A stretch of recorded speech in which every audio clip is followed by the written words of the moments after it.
We're going to be performing on the CMA Awards, and I think people can expect a lot of shaky knees and a lot of girls and a really, really great song that everybody knows that we're all so excited to sing and be a part of. I think that there's this big celebration of women at this year's show, and it's so nice to see because there's been a lot of talk over the last couple of years about the lack of female airplay, and it's like now it's actually happening. Like, people are taking action, and women are taking women on tours, and they're putting women on the shows, and so I think the CMA is actually putting action into a lot of talk.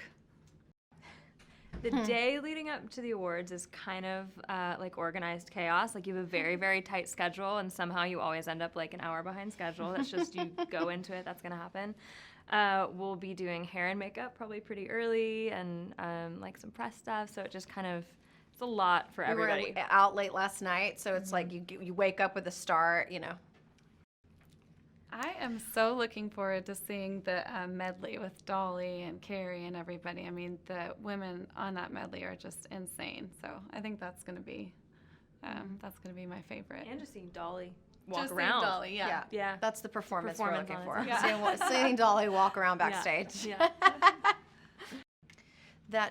We learned from Carrie Underwood that she's absolutely Entertainer of the Year, like 100%. She's one of the most incredible entertainers in music, not just in country. She definitely transcends genres. She's kind of like our generation's Dolly Parton, is what I like to say. But she's a mother, a friend, an entrepreneur. She's a philanthropist and a songwriter and an actress. She's incredible. She taught us a lot.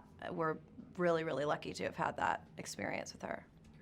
Well, we were joking with Maddie and Tay earlier. We're like, if she doesn't win Entertainer of the Year, we're going to pull a Kanye West and just go up and just grab it and give it to her anyway.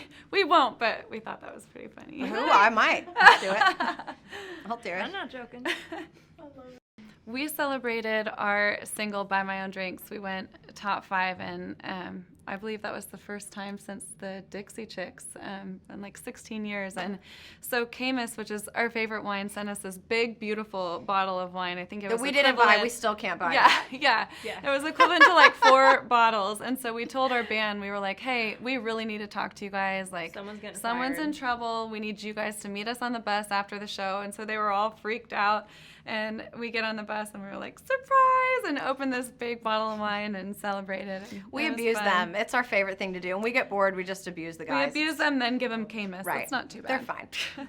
Man, the album Blue Roses is a labor of love of the past 6 years, but really of our whole lives, because this is our debut album. So, we've been writing for this thing for really our whole lives. Since I was 9? Yeah, and that's how we formed, was as songwriters. So just to be able to like cherry pick those stories of what's finally going to be our first introduction to the world is something I think we'll never forget, because that was a really wild experience. And then the feedback was so amazing, and it's just been like the biggest blessing for us this year.